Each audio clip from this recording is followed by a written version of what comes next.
We'll have a quick introduction. I'll go on to the essential strabismus workup, and then we'll move on to refraction, binocularity, and amblyopia therapy, decision making in strabismus surgery, and end with a few videos of strabismus surgery.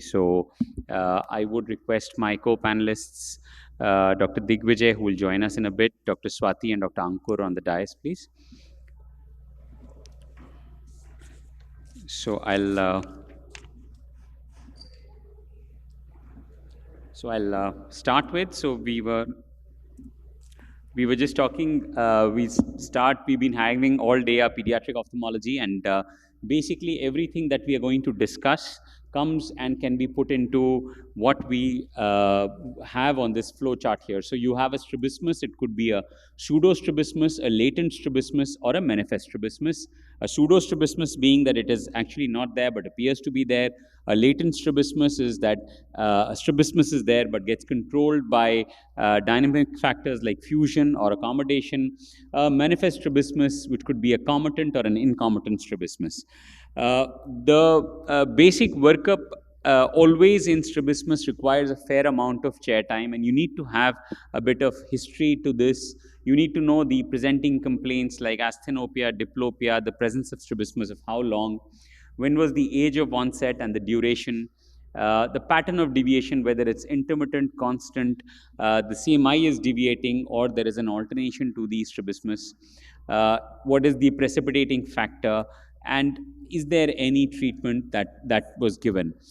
Besides that, of course, developmental history is very important because many of these conditions coexist in children with strabismus and sometimes can get missed. So the parents really notice the strabismus and do not notice the developmental delay that the child was having, or that if it is the only child, they have no way of comparing the delayed milestones. So it's very important to ask for and identify if there has been any perinatal insult and if there is any associated developmental issues.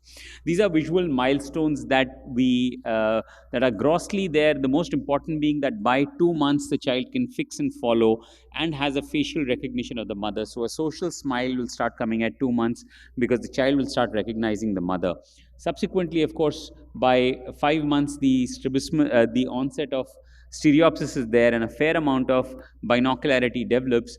And by this time, if there is any misalignment, starts becoming an important issue for us. Subsequently, the age, as the child matures, the visual system also develops. And although we used to call 7-8 years is the end of real critical period, but there is actually no end. And children tend to, the visual functions tend to develop even beyond. And as we know, we can even treat these conditions like amblyopia at much in older age. Most importantly, the assessment of visual acuity, of course, if it's a verbal child who can read and understand, we can use the standard charts, but otherwise you have these visual measurement systems which can be very helpful. So this is the teller. This is the teller, and this is the Cardiff.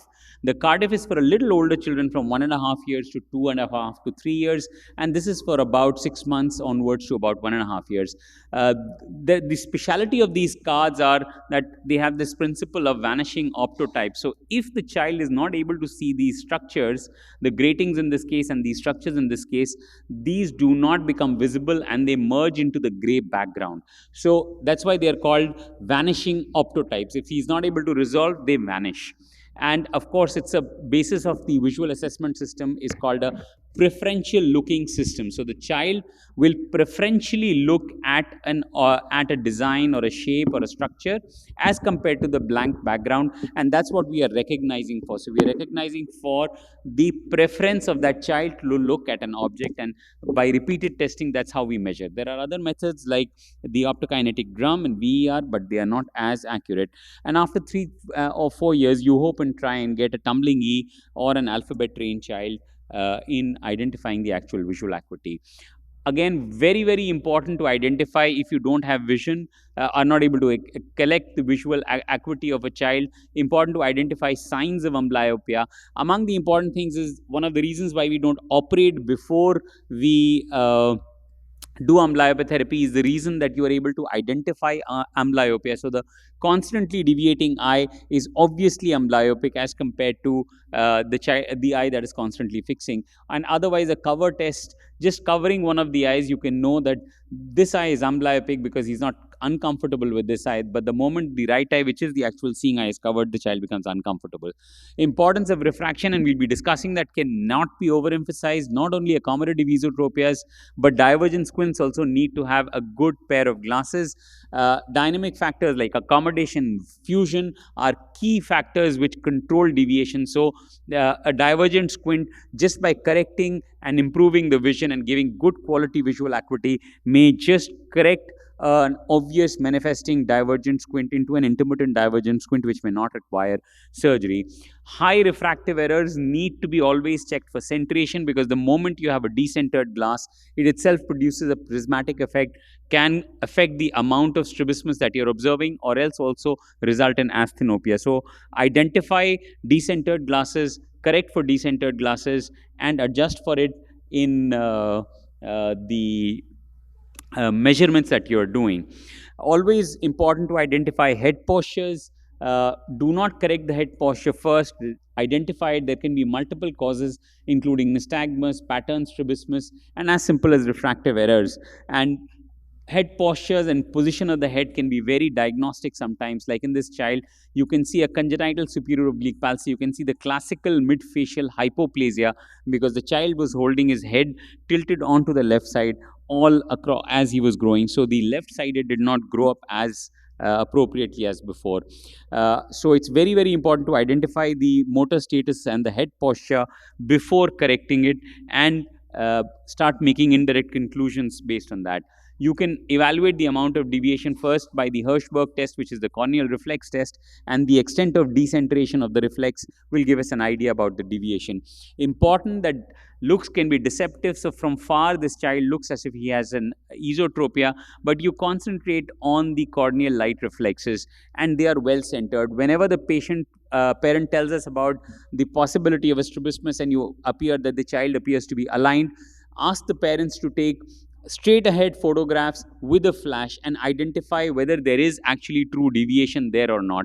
It's very helpful now in this documentable age to be able to identify whether the child was intermittently squinting and is missed here because he's not squinting at the moment, or else there is true pseudo-esotropia. So it's very, very important to observe when the child is brought in, including look at the fixation preferences, head posture, any other anomalies. You need to have a very friendly environment when you are examining children, because it's difficult to keep them attentive on a particular position for long.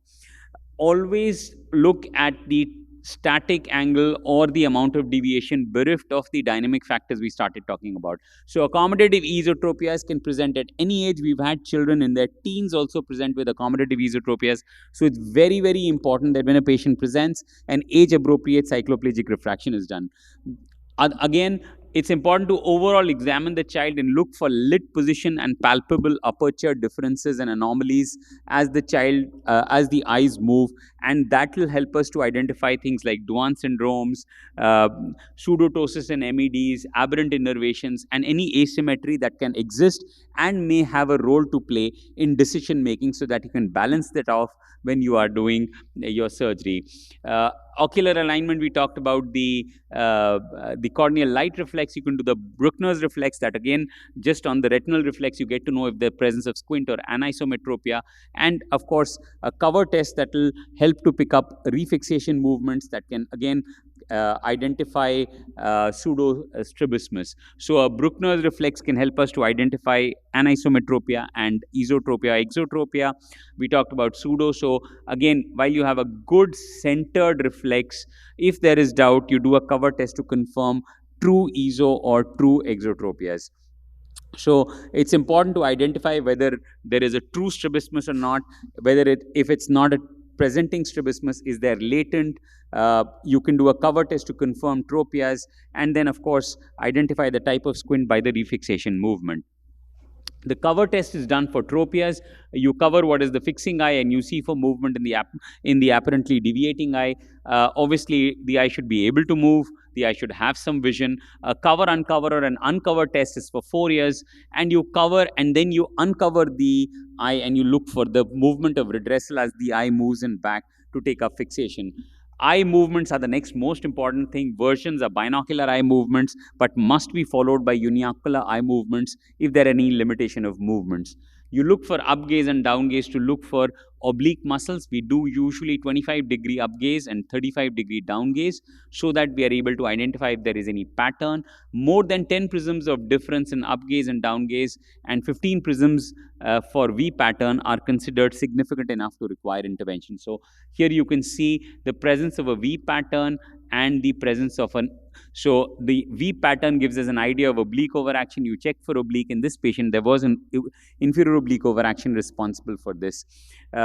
Again, you do versions. There are limitation of movements. One of the possible reasons could be a cross-fixating child. So you do adduction to identify complete eye movements, and it's just a comitant strabismus and not an incomitant strabismus you're looking for.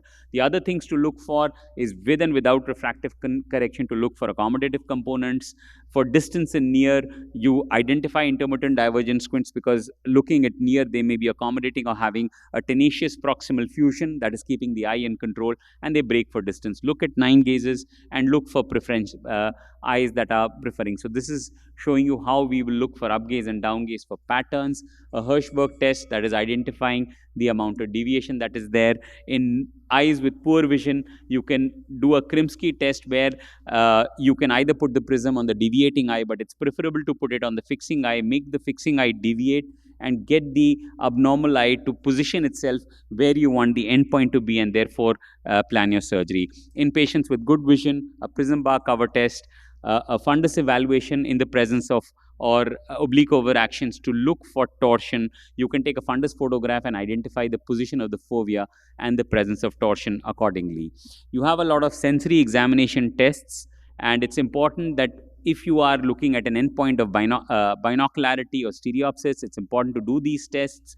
Very easily available, and it's important to pre-test these children. Whenever you're testing for binocularity in the presence of strabismus, remember to put a neutralizing prism and then do these tests, because if the presence of deviation, they are anyway being, if they don't complain of diplopia, they're anyway suppressing or ignoring one image, so you're not going to get anything. So correct for the deviation and then do all the tests. Of course, stereopsis is now increasingly being discussed. There are multiple tests available which may be easy and child-friendly, and they can be helpful in deciding when to intervene in divergent squints and also see for post-op outcomes. So